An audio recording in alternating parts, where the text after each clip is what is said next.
అలాగే మా జీవితాల్లో చాలా ప్రాముఖ్యమైన పాత్ర వహించాడు. నాకైతే కుటుంబంగా ముసిలాడు.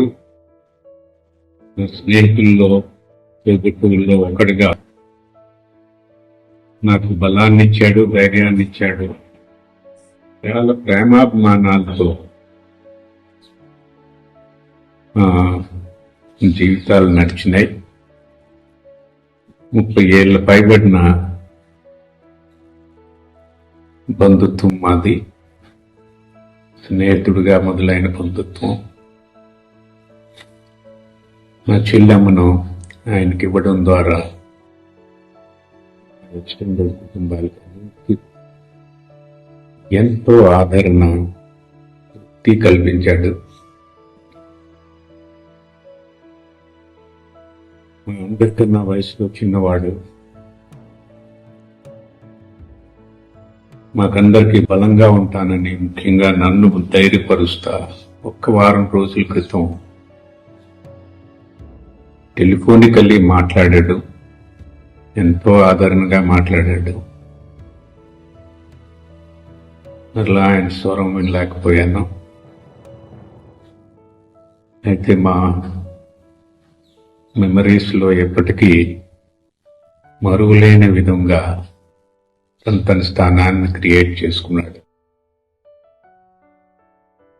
దేవుని దగ్గరికే వెళ్ళాడు కదా అని ఒకనొక కన్సులేషన్తో మేము మా జీవితాలు నడిపిస్తున్నాం. తీవ్రమైనటువంటి నష్టమే కలిగింది మాకందరికి. అయితే దేవుని దగ్గర మాకు బదులుగా తను ఎప్పుడూ ప్రార్థనల ద్వారా వేడుకుంటున్న విధంగానే వేడుకుంటా ఉన్నాడని చెప్పి ఆశిస్తున్నాం. మా శ్రేయస్సు కోరే మనిషి, మా కుటుంబాలు, మా తోబుట్టువుల కుటుంబాలు అన్నింటినీ కూడా ఎంతగానో ప్రేమించిన మనిషి. అంతేకాకుండా సోషల్లీ చాలా యాక్టివ్ అండ్ అడ్రాయిడ్. ఎంత యాక్టివ్ అండ్ అడ్రాయిడ్ అంటే ఎక్కడ తను పాదం పెట్టినా మంచి సంపాదించాడు, స్నేహితుల్ని సంపాదించాడు, విలువలను పంచాడు, విలువల యొక్క గొప్పతనాన్ని తెలియపరుస్తా ముందుకు నడుచుకొని వచ్చాడు.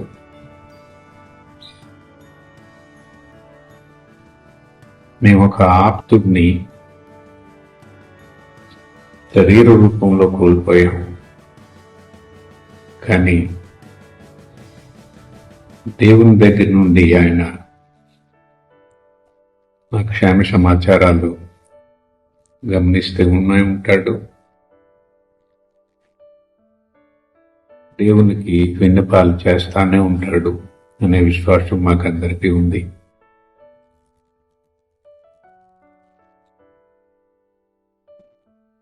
దాన్ని ఎంతగానో ప్రేమించాడు ఆయన. అంతగా ప్రేమించినటువంటి చాలా తక్కువే ఆఫీసారు. తన భార్యను, 2 కొడుకులను, కుమార్తెను ఎంతగానో ప్రేమించాడు. ప్రతి చోట కుటుంబం అంతా రిప్రజెంట్ కావాలి అనేటటువంటి కల్చర్ కలిగినటువంటి వ్యక్తి. ఫ్యామిలీ ప్రాధాన్యతగా పెరిగినటువంటి వ్యక్తి. ఇండివిజువలిజంకి చాలా దూరంగానే ఫ్యామిలీ సెంట్రిక్ ఓరియంటేషన్తో తన జీవితాన్ని నడిపాడు. భగవంతుడు ఆ కుటుంబాన్ని ఆశీర్వదించాలని, తను ఏ విధమైనటువంటి ఆశలతో ఆ కుటుంబాన్ని సాకాడో, ఆ కుటుంబాన్ని పెంచుకుంటా వచ్చాడో, ఆ ఆశలో భగవంతుడు, దేవుడు ఆ కుటుంబంలో జరిపించాలని మేము అన్నిత్యము దేవునికి విన్నపాలు చేస్తున్నాము, చేస్తూ ఉంటాము. మాకెంతో నమ్మకం ఉంది భగవంతుడు ఆ కుటుంబాన్ని ఆశీర్వదిస్తాడని. మా చెల్లెమ్మ జ్యోతిర్మయి ధైర్యంగా ఆ కుటుంబాన్ని నడిపించగలదు అనే ఆశ, దేవుని దగ్గర ప్రార్థన మేము చేస్తూ ఈ చిన్న వర్తమానాన్ని నా స్నేహితులు, బంధువులు, ఇరుగు పొరుగులు, నా బెనిఫిషరీస్, బెనిఫాక్టర్స్ అందరికీ కూడా చేరాలని కోరుతూ ముగిస్తున్నాను. అందరికీ నమస్కారములండి. నా పేరు బాల గంగాధర్ తిలక్ జంగారెడ్డి. దివంగత వెనుగుల విద్యాసాగర్ గారు నాకు చాలా మంచి మిత్రుడు, ప్రియమైన సోదరుడు. అంతేకాక మా మేనత్త గారికి అల్లుడు గారు. మా మేనత్త గారు కాపుగంటి కృష్ణకుమారి గారు. విద్యాసాగర్ గారు స్టేట్ బ్యాంక్ ఆఫ్ ఇండియాలో ఉన్నత స్థాయిలో పనిచేశారు. డిపార్ట్మెంట్లో వారు అందరికీ తలలో నాలికల ప్రియమైన వ్యక్తి, మృదు భాషి. వారి సున్నితమైన మాటలతో అందరినీ ఆకట్టుకున్న మహా మనిషి. వారు అతి చిన్న వయసు నుండి దేవుని సేవకు ఆకర్షితులై బైబిలును ఉపాసన చేసి బైబిలులోని ప్రతి అధ్యాయము, ప్రతి వాక్యము వారికి కంఠాపాఠము. వారి జీవితకాలంలో లెక్కకు మించిన ఉపన్యాసములు ఇచ్చి అనేక మందిని దేవుని సన్నిధికి తీసుకువచ్చి వారికి మారు మనస్సును కూడా ప్రసాదించిన గొప్ప వ్యక్తి. దార్లపూడిలో వారు అభివృద్ధి చేసిన దేవుని సన్నిధిలో వారు చేసిన ప్రతి ఉపన్యాసము నాకు వాట్సాప్లో పంపేవారు. మిత్రులకు నన్ను పంపమని చెప్పేవారు. వాటిని నేను వారి కోరిక మేరకు దేశ విదేశాలలో ఉన్న మిత్రులకు, విశ్వాసులకు పంపేవాడిని. వారి వద్ద నుండి ఎన్నెన్నో ప్రశంసలు తిరిగి మాకు వచ్చేవి. వాటిని సోదరుడు విద్యాసాగర్కు పంపగా వారు ఎంతగానో ఆనందించేవారు. ఈనాడు ప్రపంచవ్యాప్తంగా విద్యాసాగర్ గారికి మంచి పేరు, అనేక మంది అభిమానులు ఉన్నారు. కానీ అనారోగ్య కారణంగా 2023 ఏప్రిల్ 30వ తేదీన వెనుగుల విద్యాసాగర్ గారు దేవునిలో శాశ్వతంగా నిద్రించింది. వారు లేని లోటు ఎవరు కూడా తీర్చలేనిది. వారు ఇంకనూ జీవించుంటే ఇంకా ఎంతోమందికి వారు దేవుని వాక్యము బోధించేవారు. ఎన్నో దేశాలలో వారి వాక్యం విని ఎంతోమంది మారు మనసు కూడా పొందేవారని నేను గట్టిగా చెప్పగలను. ఆ దేవదేవునికి అత్యంత ప్రియమైన వాడు కనుక విద్యాసాగర్ తప్పక దేవునితోనే ఉన్నారని నేను భావిస్తున్నాను. భగవంతుడు వారికి ఒక కుమార్తె, 2 కుమారులు కానుకగా ఇచ్చున్నారు. వారి సతీమణి గారు శ్రీమతి జ్యోతిర్మయి గారు కూడా దేవుని సేవలో వారితో కలిసి చాలా వరకు ప్రయాణం చేశారు. ఈరోజు విద్యాసాగర్ గారు మన మధ్య లేకపోయినా భగవంతుడు వారి కుటుంబ సభ్యులకు ఎల్లవేళలా తోడుగా ఉండి వారికి మంచి అభివృద్ధి, ఆనందాన్ని, ఆరోగ్యాన్ని, మనశ్శాంతిని, ఓదార్పుని కలుగు చేస్తారని మనస్ఫూర్తిగా నమ్ముతున్నాను.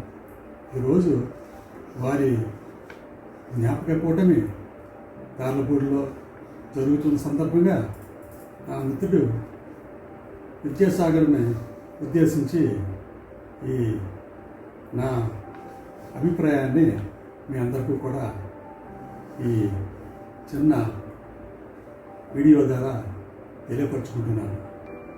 నమస్తే. God bless you all. Sagar, చాలా కాలం అయిపోయిందిరా నీతో మాట్లాడి. అంటే ఎప్పుడు ఫోన్ చేసినా నువ్వు ఎత్తవు కదా, సో అదే భావనలో ఉండిపోయాను నేను. వీడు ఫోన్ చేసినా ఎత్తాడు, తొందరగా ఎత్తాడు. వైజాగ్లో ఎక్కడో ఉన్నాడు, ఏదో బ్రాంచ్లో ఉంటాడు, ఏదో బిజీగా ఉంటాడు. ఎరా అంటే చేస్తానులేరా అంటాడు.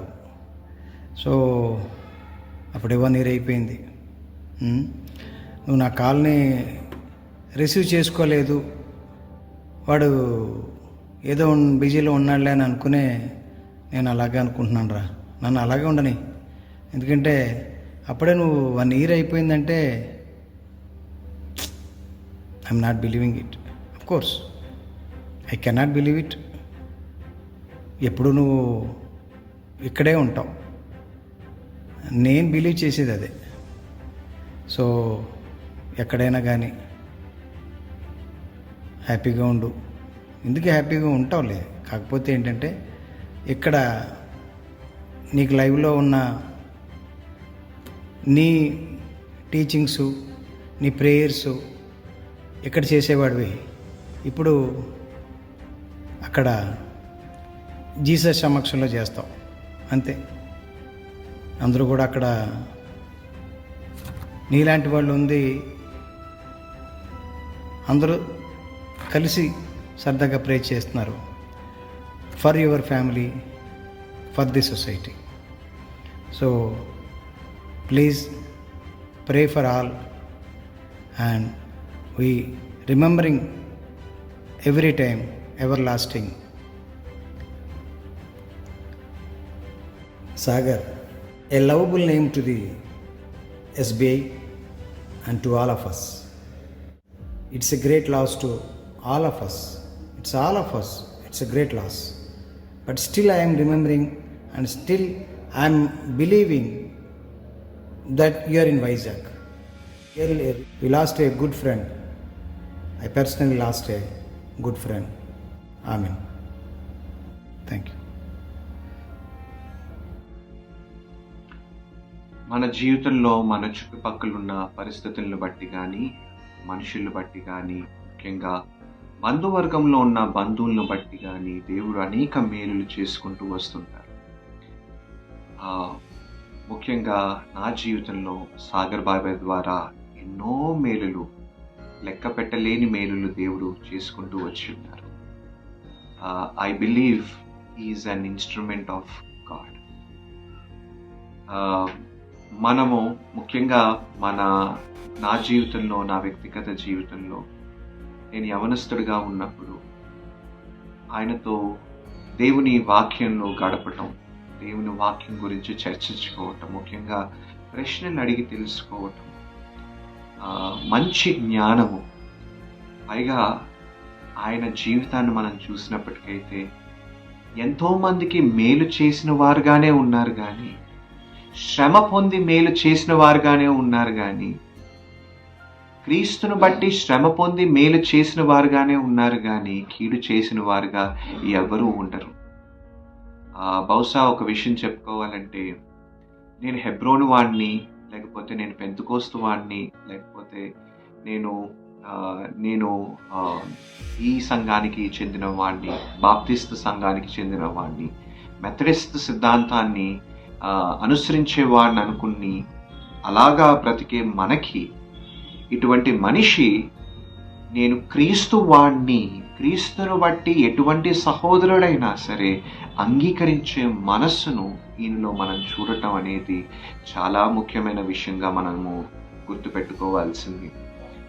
ఒక మనిషిని వాడి యొక్క సిద్ధాంతమును బట్టి ప్రేమించడం కాదు, కానీ మనిషిని క్రీస్తును బట్టి ప్రేమించడం అనేది, క్రీస్తును బట్టి మేలు చేయటం అనేది, శత్రువుకి కూడా మేలు చేసే మంచి మనస్సు దేవుడు ఈ సాగర్ బాబాయ్ గారికి ఇవ్వటము, ఆయన ద్వారా మనం ఆయన ప్రేమను, దేవుని ప్రేమను చూడటము, అది చాలా మేలుకరమైన విషయం అని నేను మనస్ఫూర్తిగా నమ్ముతున్నాను.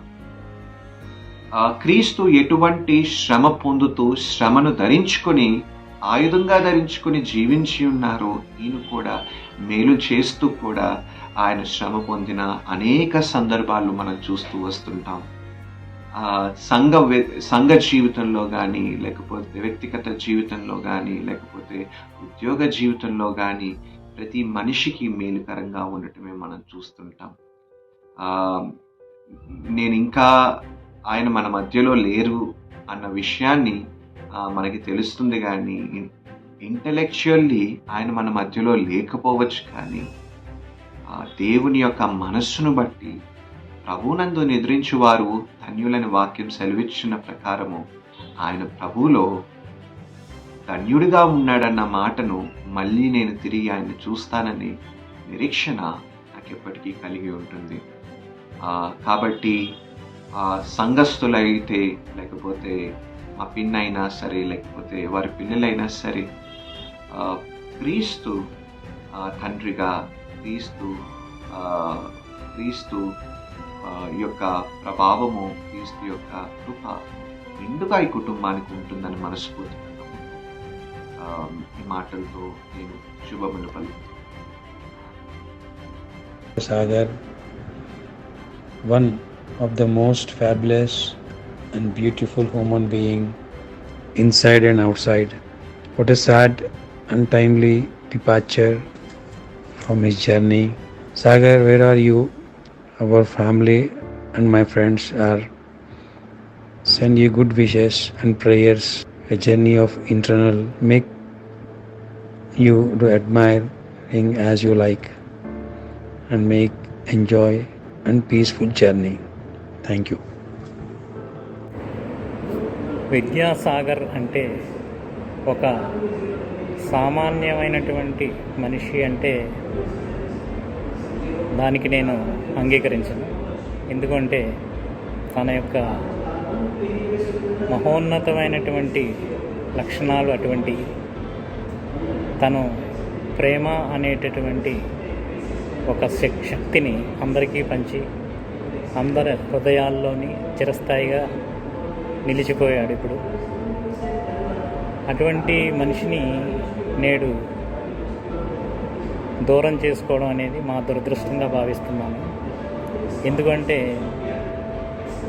తను అంటే నాకు డిగ్రీ స్థాయి నుంచి నాకు ఎంతో స్నేహితుడు. తను ఒక బ్యాంకు మేనేజర్గా ఎంతో కీర్తి ప్రతిష్టల్ని సంపాదించుకున్నాడు. అంతటి స్థాయికి ఎదగడానికి తన యొక్క స్వయం కృషి. ఎందుకు అంటే తను డిగ్రీ టైంలో సపరేట్గా ఒక రూమ్ తీసుకుని ఆ రూమ్లో తను వంట చేసుకుని ఒక మంచి క్రమశిక్షణతో చదువుకుని తను స్వయం కృషి మీద పైకి వచ్చాడు. అంతేకాకుండా తనకి ఎటువంటి చెడు లక్షణాలు, ఎటువంటి వ్యసనాలు లేవు. ఎందుకు అంటే నేను ఇప్పుడు చెప్తున్నానంటే ఏదో చనిపోయిన మనుషుల గురించి మంచి మాట్లాడడం అనేది పరిపాటి అయినప్పటికీ కూడా ఇది మాత్రం సత్యం. నేను చెప్పింది ఇది మాత్రం అక్షరాల సత్యం. ఎటువంటి చెడు లక్షణాలు లేవు. అదేవిధంగా ఎంత జోయల్గా, హాస్యంగా అందరితోని అందరి హృదయాల్ని దోచుకుని మా అందరినీ ఎంతో ఆనందంగా ఎవరిని హర్ట్ చేయకుండా గడిపేవాడు. అటువంటి మనిషి మరి ఇంత సడన్గా మాలోంచి దూరం అవుతాడని మేము ఊహించలేదు.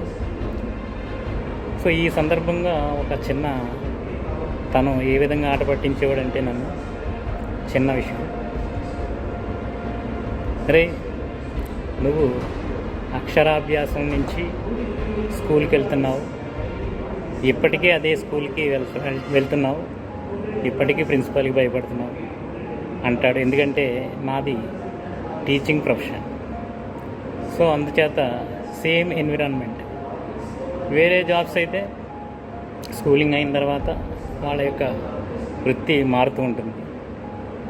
సో ఆ విధంగా నేను ఆ విషయాన్ని ఎప్పుడూ మర్చిపోకుండా మా యొక్క కలీగ్స్తో షేర్ చేసుకుంటూ ఉంటాను. సాగర్ ఇలాగా నన్ను హాస్యంగా ఆట పట్టిస్తూ ఉంటాడని చెప్పి వాళ్ళందరితో నేను షేర్ చేసుకుంటూ ఉంటాను.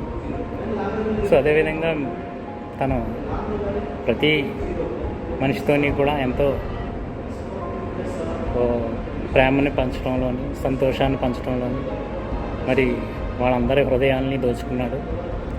అటువంటి మనిషి దూరం చేసుకోవడం అనేది మా యొక్క దురదృష్టం అని అనుకోవాలి. వాళ్ళ ఫ్యామిలీ, మా ఫ్యామిలీ కూడా ఫ్రెండ్లీగా అప్పుడప్పుడు కలిసేవాళ్ళం. సో అటువంటి సంఘటనలు అవి కూడా మరి ఇప్పుడు తలుచుకుంటే బాధాకరంగా ఉంటుంది. సో చివరిగా తన యొక్క ఆత్మ శాంతి కలగాలని, తన యొక్క కుటుంబ సభ్యులు ఆ దేవుని యొక్క దీవెనలు ఎల్లప్పుడూ ఉండాలని సెలవు తీసుకుంటాను.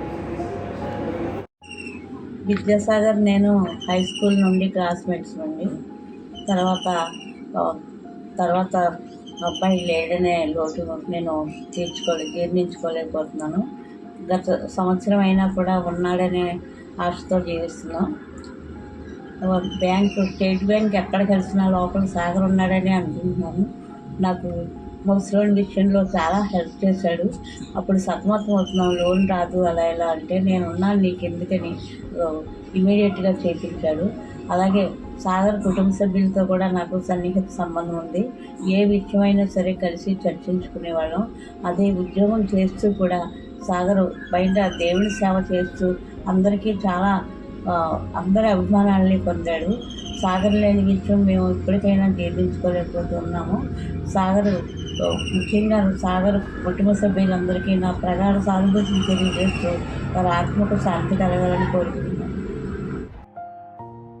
ప్రేజులాడండి. మన బ్రదర్ గారిది రేపు 1 year కంప్లీట్ అవుతుంది కదండి.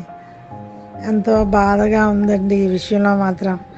ఏంటో నాకు సొంత అన్నయ్య లేకపోయినా అన్నయ్య ఉన్నారు అనుకునేదాన్ని రోజును. ఎంతో నాకు ఏది కావాలంటే అది ఫోన్లో వాయిస్ మెసేజ్ పెడితేనే నాకు తిరిగి ఇచ్చేటట్టు చేసేవారండి. నా మనసులో మాత్రం ఆయన ఉన్నారనే అనిపిస్తుంది కానీ లేరని అనుకోవట్లేదు. ఒకవేళ మళ్ళీ తిరిగి వస్తారనే అనిపిస్తుందండి. ఒక బ్యాంక్కి వెళ్ళినా ఆయన ఉన్నారు, అక్కడ కూర్చున్నారు అన్నంత ఫీలింగ్ వస్తుంటూ ఉంటుందండి. ఆయన మంచితనం ఎక్కడికి పోలేదండి, మనందరిలోనే ఉంది. లేని వారికి సహాయం చేసే వ్యక్తిత్వం ఆయనకి ఎక్కువగా ఉండేది. అడిగిన వారికి లేదనుకుంటూ ఇచ్చి ఇవ్వడం, అంతా బాగా అందరినీ దగ్గర చేసుకోవడం. అసలు మన వాక్యాలు చెప్పడంలో ఆయనకి తీరిన వారు ఎవరు ఉండరేమో అనిపిస్తుంది నాకు ఒక్కొక్కసారి. బ్యాంకులో కూడా అందరికీ కలిసిమెలిసి ఉండడం, బ్యాంకు వాళ్ళతో అందరూ విషయం కన్నా నాకు ఎంతో సహాయం చేశారండి. బ్యాంక్ విషయంలో ఏంటి, నేను ఇంత ఇల్లు కట్టుకున్నాను అంటే ఆయన కృప వల్లే అని నేను అనుకుంటాను. తెలియకుండా జరిగింది. అసలు బంధుత్వం ఎక్కడో ఉండుంటుందేమోనండి. ఇల్లు కట్టేటప్పుడు ఆ లోన్లకి వెళ్ళడం వల్ల మళ్ళీ కలిసి బంధుత్వం కలిసినట్టుగా అనిపిస్తుంది నాకు. ఒక్కొక్కసారి గుర్తొచ్చినప్పుడల్లా మళ్ళీ ఆయన ఉన్నారా లేకపోతే మళ్ళీ తిరిగి వస్తారా అన్నట్టుగానే అనిపిస్తూ ఉంటుందండి నాకు. అదే ఇప్పటికీ మర్చిపోలేని విషయం. మా మనసులోనే మీరు అందరూ ఉంటారు. దేవుడు కూడా మన బ్రదర్ గారిని ఎక్కడున్నా దేవుడు బాగా కాపాడాలి. పరలోకంలోనే ఉన్నారని అనుకుంటున్నాము. ఆయన ఎంతోమంది సహాయం చేశారు. అయినా మంచి వాళ్ళనే దేవుడు తొందరగా తీసుకుంటాడు అనుకుంటాను. మా సిస్టర్ గారు పెట్టిన వీడియోస్ ఏమీ మర్చిపోకుండా నాకు అలా చూస్తున్న కొలది చూడాలనిపిస్తూ ఉంటుంటుందండి. సిస్టర్ గారిని పెట్టండి అని అడుగుతూ ఉంటుంటాను. ఆయన ఆ ఫోటోలో చూస్తే ఉన్నట్టే మనకి మన మధ్యలో ఉన్నట్టే అనిపిస్తూ ఉంటుంది. ఎంతో గొప్ప కార్యాలు చేసేవారు, అందరికీ ఎన్నో సహాయాలు చేసేవారు, అన్ని విషయాల్లో మన ముందుండి నడిపించేవారు.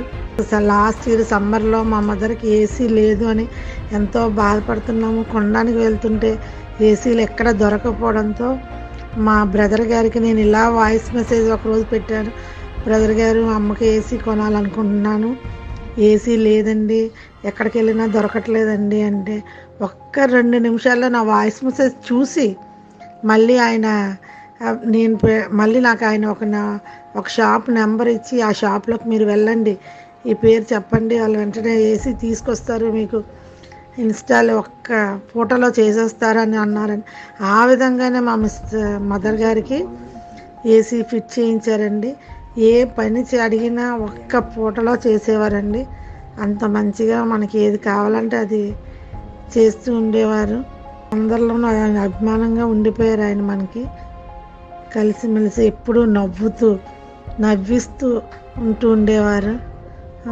అందానికి అందం, స్టైల్కి స్టైలు, ఏ విధంగా ఉండాలంటే ఆయన దగ్గర చూసి మనం నేర్చుకోవాలండి. అంత బాగా మెయింటైన్ చేసేవారు. కరోనా టైంలో కూడా భయపడేవారు కాదు. అలాంటి ఆయన ఎందుకు ఇలా జరిగింది అన్నది మనకి ఎవ్వరికీ తెలియట్లేదు. కరోనాలో కూడా అందరికీ ఏం కాదు అని అంటూనే ఉండేవారు. మాస్క్ కూడా పెట్టుకోకుండా ఉండేవారు. మేము చెప్పినా మాస్క్ పర్వాలేదండి, దేవుడే ఉన్నాడు అనేవారు. ఇందువల్ల దేవుడు అంత తొందరగా తీసుకున్నారు అన్నది మనకి తెలియట్లేదు. ఇంకా మన గుండెల్లో ఉన్నారు ఆయన. ఆయన ఎక్కడున్నా దేవుడు కాపాడుతూ ఉండాలనుకుంటున్నానండి నేను. ఎంతో మంచి వ్యక్తి. మా సిస్టర్ గారిని, పాపని, వారిద్దరు మా బిడ్డల్ని దేవుడు కాచి కాపాడాలనుకుంటున్నాము. మీకు అందరికీ మా వందనాలండి. విద్యాసాగర్ గారు మా చెల్లెలు భర్త అన్నమాట. ఆయన గతించి సంవత్సరం అయిపోయిందంటే నమ్మబుద్ధి లేదు అసలు. ఆయన ఇంకా మా మధ్య ఉన్నారని మేము అనుకుంటున్నాం. ఎక్కడో ఉన్నారు అనే ఉద్దేశంతోనే ధైర్యంగా ఉన్నాం. కానీ ఇంత వేగం సంవత్సరం అయిపోయిందంటే ఆశ్చర్యంగా ఉంది. ఎప్పుడూ నవ్వుతూ, అందరినీ నవ్విస్తూ, ఉన్నత స్థాయికి ఎదిగి మాకు తోడుగా ఉంటారు అనుకున్న మమ్మల్ని ఆయన మా నుండి విధి దూరం చేసింది. మీరు మమ్మల్ని విడిచి దైవ సన్నిధికి చేరినను మీ జ్ఞాపకాలు మేము మరువలేకపోతున్నాం. చక్కని బిడ్డల్ని ఇచ్చాడు, చక్కని భార్యని ఇచ్చాడు దేవుడు. కానీ ఆయన్ని తీసుకున్నారు అంటే మేము జీర్ణించుకోలేకపోతున్నాము మీ సంగతి. ఏది ఏమైనా సరే ఆయన బిడ్డలకి నేను ఒక్కటే చెప్తున్నాను, ఆయన మంచికి మారుపేరు, సహనశీలి, మానవత్వం, పెద్దలకు మూర్తి పెంచిన మహోన్నత వ్యక్తి. చిరునవ్వుల పలకరింపులతో అందరి హృదయాల్లోనూ సుస్థిర స్థానం సంపాదించుకున్నారు. ఆయన మీ బిడ్డలకి ఆదర్శంగా ఉండాలని, ఆయన అడుగుజాడలో నడవాలని నేను ఆశపడుతూ దేవుని ప్రార్థన చేస్తున్నాను. ఆయన మమ్మల్ని విడిచి వెళ్ళినా సరే ఆయన జ్ఞాపకాలు మా మధ్య ఉన్నాయి. ఎప్పుడూ మేము ఆయన జ్ఞాపకాలతోనే మాట్లాడుకుంటుంటాం. ఆయన ఆత్మకు శాంతి కలగాలని దేవుని ప్రార్థిస్తూ మీ శ్రేయోభిలాషులు, సూర్యప్రకాష్ కుటుంబ సభ్యులు.